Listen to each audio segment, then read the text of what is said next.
Je ne cherche pas à faire ma propre volonté, mais la volonté de celui qui m'a envoyé. Jean 5,30.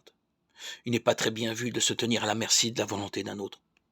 Cet état d'esprit paraît asservissant, voire annihilant.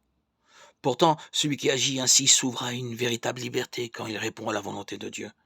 Ainsi, demander au Seigneur que ta volonté soit faite sur la terre comme au ciel, c'est dire au Père que nous sommes disponibles à son règne de paix, pour que nous ayons sur terre un avant-goût du ciel.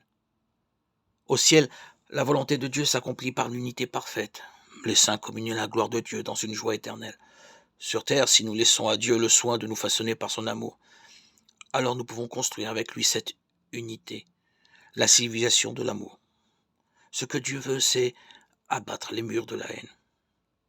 Il l'a réalisé par la croix de son Fils, sommet de son amour pour les hommes. Éphésiens 2,16. Puisons dans le Christ la force de recevoir et de donner le pardon comme un cadeau qui libère et unit. Engageons-nous à vivre notre vie en accord avec la volonté du Père.